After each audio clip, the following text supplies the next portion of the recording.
Olá pessoal, tudo bem com vocês? Bem-vindos a mais um vídeo aqui do meu canal, a 10ª Musa.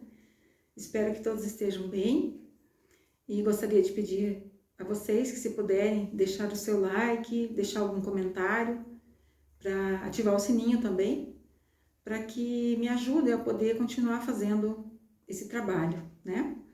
Também quero de antemão já pedir desculpa se durante a minha palestra acontecerem barulhos, né? Porque eu faço os vídeos aqui no escritório da minha casa e tem uma rua barulhenta aqui na frente, então pode acontecer de passar carros, motos durante a gravação, porque a acústica não é boa.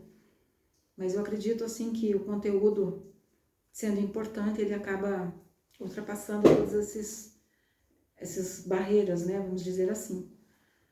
Então, o assunto que eu escolhi para essa palestra de hoje, ele é muito interessante e eu nominei a palestra de Somos Eternos e a Roda de Sansara. Como que isso se dá, como que isso acontece? Será que nós somos obrigados a ficar reencarnando eternamente? Ou será que isso tem fim? Então, vou debater sobre isso. Vou utilizar as informações que eu angariei ao longo de 30 anos de estudos, né? Então, posso discorrer sobre assuntos de vertentes religiosas diferentes, né? Que eu, quando eu resolvi ser filósofa, né? Eu tive que fazer uma busca e eu quis fazer essa busca dentro de todas as possibilidades religiosas que existiam. Então, eu frequentei desde centros budistas, hinduístas, candomblecistas, centros espíritas, fui a igrejas evangélicas, né? E como eu nasci dentro da igreja católica, eu já tinha essa experiência. Enfim,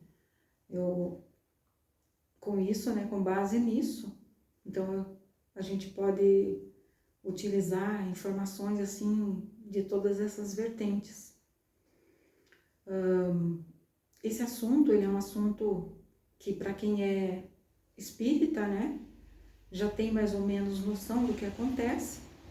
E hoje eu vou trazer aqui aquilo que eu imagino que acontece, né, baseado nessas informações.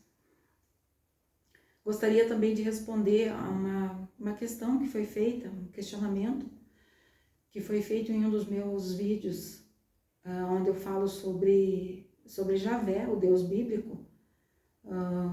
Eu estou discorrendo nesse vídeo sobre a revelação cósmica do Jean-Val Elan, muitos aqui devem conhecer, e eu faço parte, né, dos estudos, do canal de estudos dele, o IEA.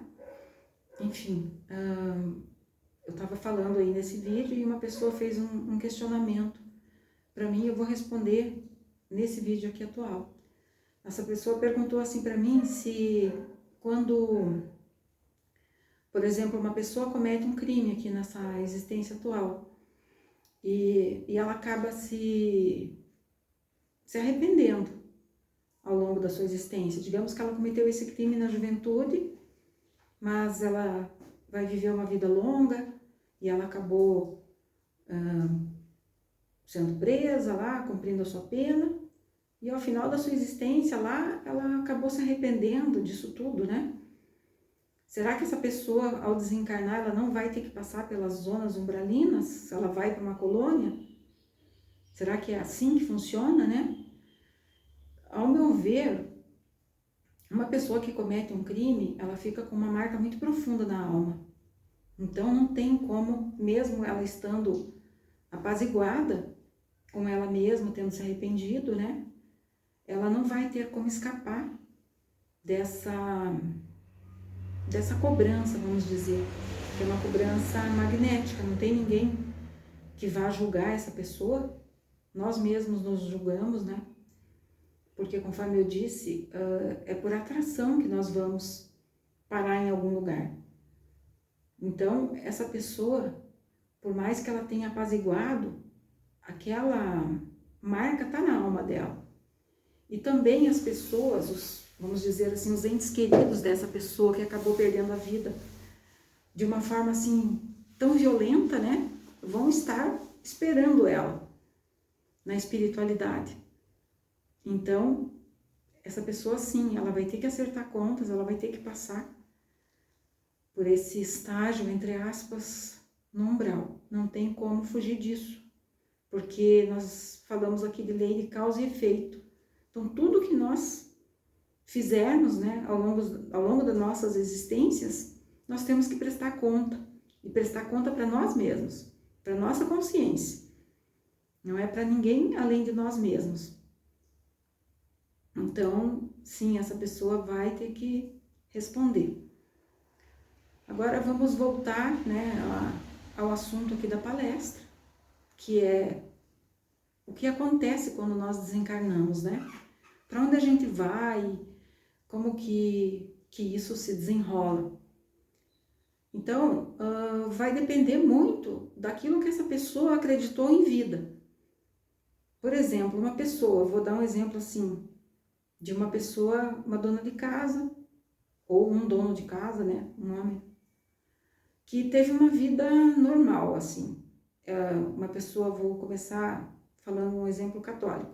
Uma pessoa católica que acredita muito em santos, em Nossa Senhora, vai à igreja, né? Essa pessoa foi uma boa esposa, uma boa mãe, não cometeu nenhum crime durante a sua vida, teve uma vida de retidão. Então, ao desencarnar essa pessoa, ela vai para uma colônia onde existem pessoas que pensam da mesma forma que ela, que eram católicas, pessoas com fé em Nossa Senhora, nos santos, que frequentavam a igreja.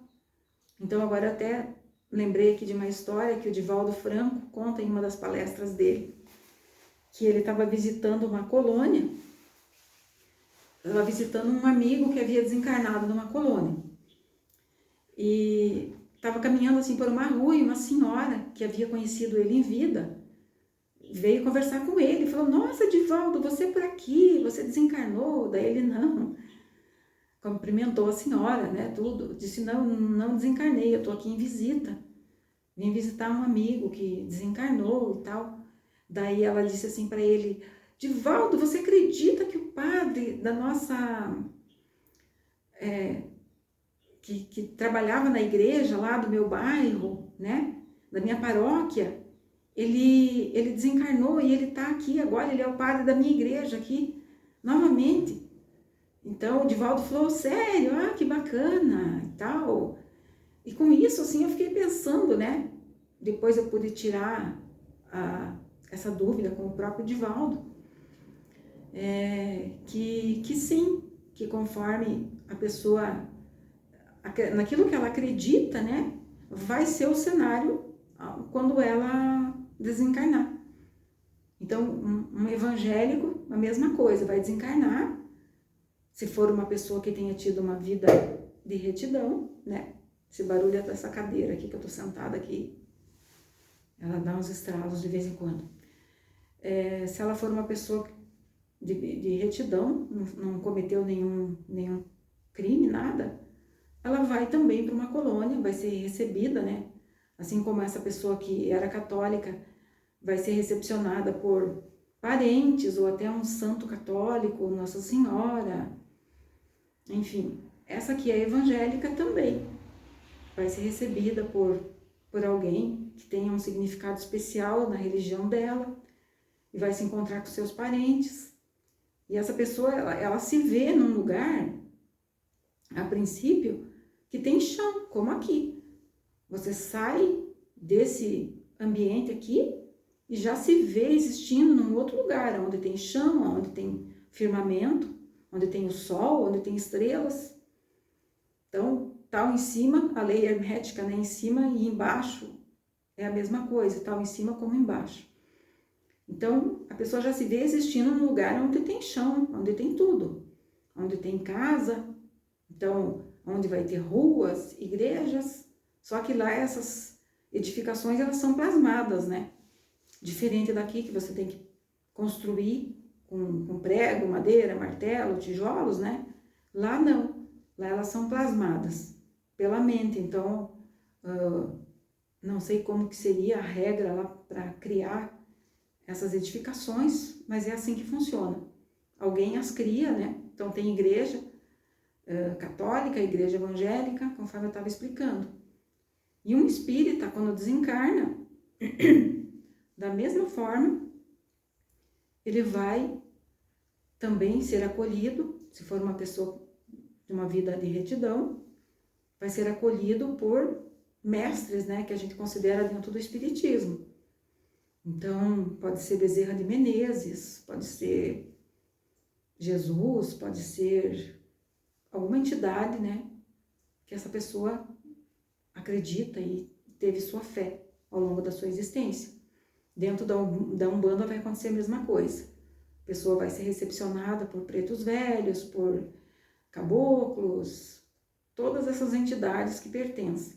Então percebam que nós é que vamos criar o lugar para onde que nós vamos, de acordo com aquilo que é a nossa crença, que é a nossa existência.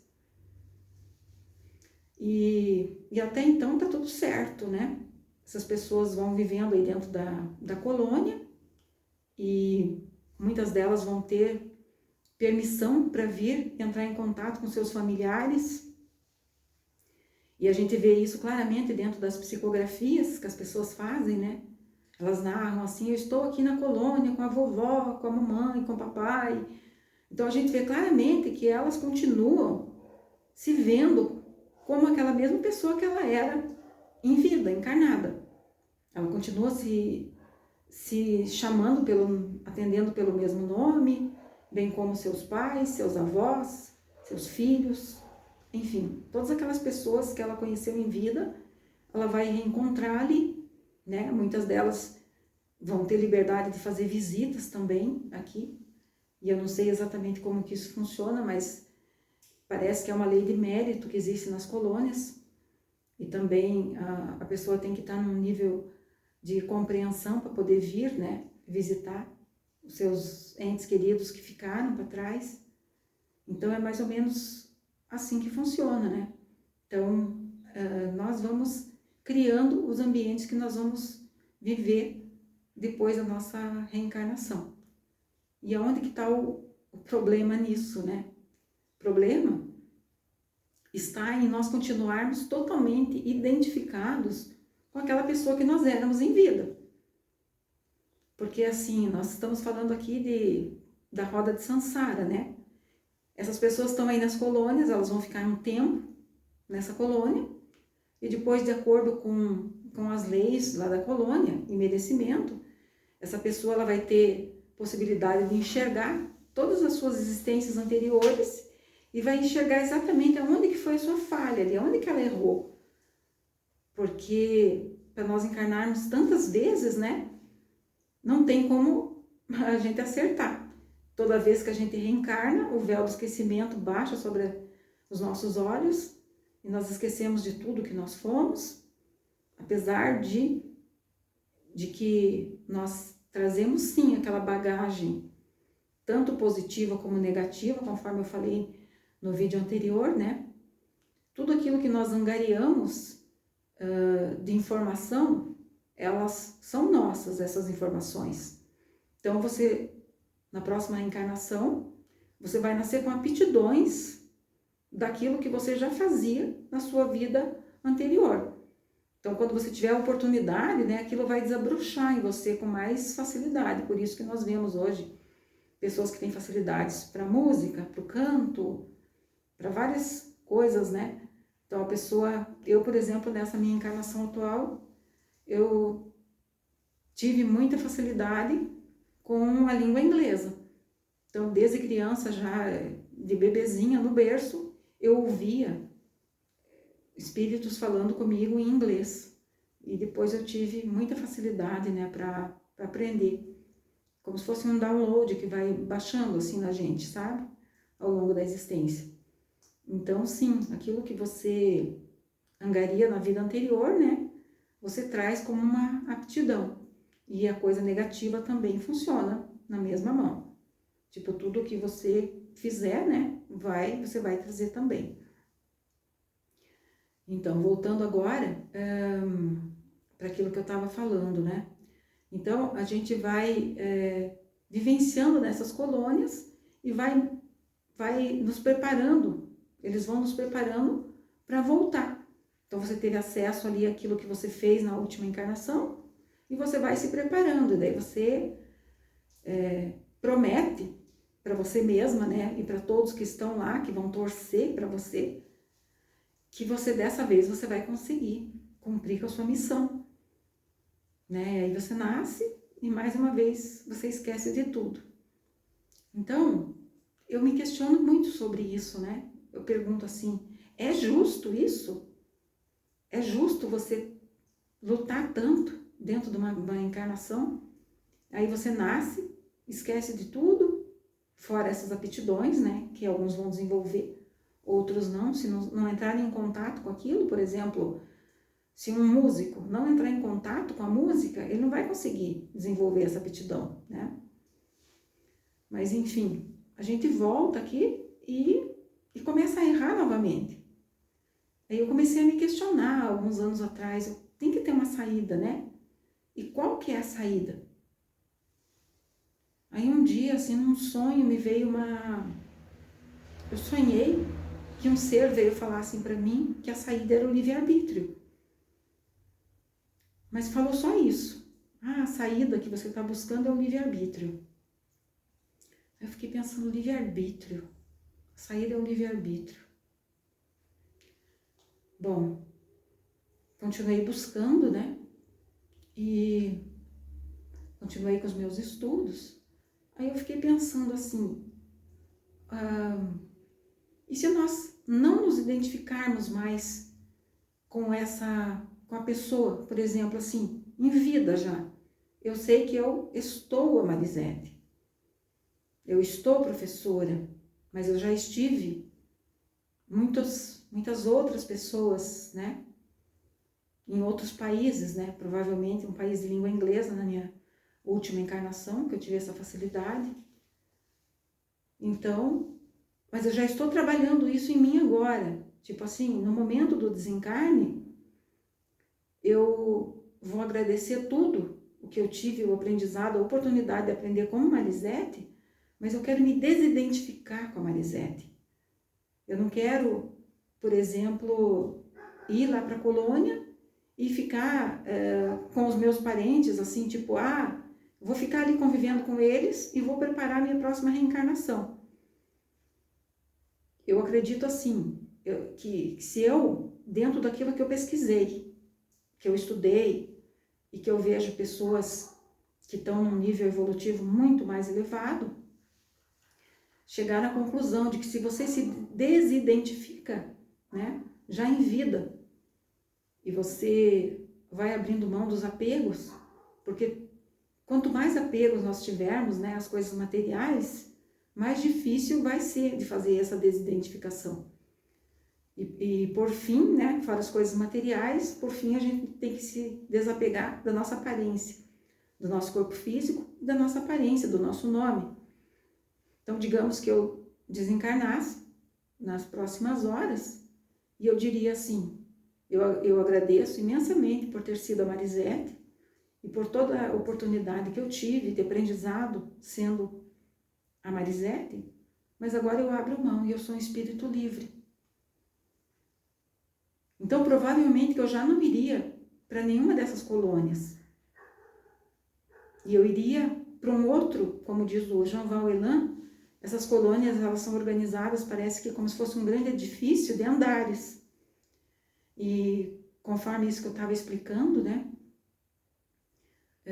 Conforme aquilo que você teve de fé durante a sua existência aqui na vida terrena, você vai, como um imã, ser atraído para esse local.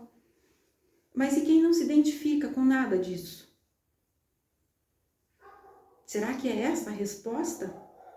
Será que é isso que esse ser que veio me visitar no sonho falou que o livre-arbítrio, né? Então eu tenho o livre-arbítrio de não querer mais. Eu posso, por exemplo, passear pelas colônias e utilizar a roupagem da Marisete, a aparência da Marisete, para visitar meus entes queridos. E segundo o Rogério, isso é bem possível, Jean Valjean, segundo Divaldo Franco, isso é bem possível. Mas quando eu saísse ali da colônia, eu voltaria a não ter mais a aparência da Marisete. Eu até poderia ter, porque a aparência é uma questão de plasmar também. Então eu vou plasmar aquela aparência que eu quero. Eu posso utilizar uma aparência, por exemplo, de uma encarnação anterior minha. Ou eu posso inventar uma aparência nova. Então é nesse sentido, assim, que parece que a saída seria essa. Agora, daí para onde que as pessoas que pensam dessa forma, os espíritos que pensam dessa forma, talvez tenham que se reunir num outro lugar, numa colônia de espíritos que não estão mais apegados na sua forma física anterior. E também existe uma probabilidade de espíritos que pensam dessa forma reencarnarem em outros planetas. Porque eu acredito que existe vida, sim, em outros planetas. Acredito que existe ampla vida em outros planetas, com outras conformações corpóreas, né, de acordo com o tipo do planeta, né, com a situação daquele planeta, vai ser a aparência, né. Então aqui na Terra nós temos essa aparência, nos achamos bonitos, né, e esses seres de outros planetas têm as aparências corpóreas deles e também se acham bonitos e nos vamos achar feios, né, vamos dizer assim. Então, enfim, eu acredito que é uma possibilidade, de repente, da gente, ou então talvez você reencarnar aqui na Terra, mas não precisando mais tanto de ajuda, e sim ajudando as outras pessoas. Ou de repente também trabalhando nas colônias, são possibilidades, né? Então eu quis trazer isso para vocês hoje, porque eu acredito assim que mesmo que não seja isso que eu estou falando, mas que o trabalho de desidentificação, ele é muito importante.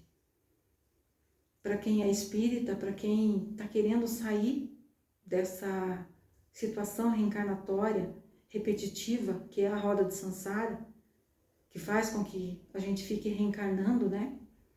Porque eu cheguei num ponto assim, onde eu digo assim, eu não quero mais isso para mim.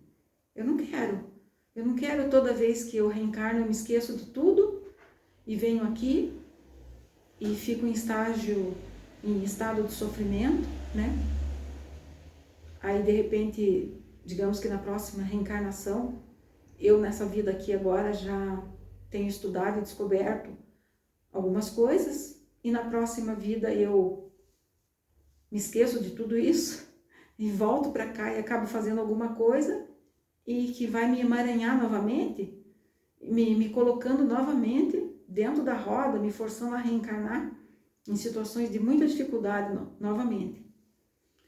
Então, baseado, né, nessas crenças assim de que tem que existir uma saída para essa roda, eu criei essa hipótese, eu desenvolvi, né, essa hipótese e acho bem bacana, assim, gostaria de ouvir o que vocês acham disso, né, o que vocês pensam disso. Gostaria que vocês deixassem também, deixar a sua opinião sobre o que você acha disso tudo que eu falei, se você concorda, se você não concorda.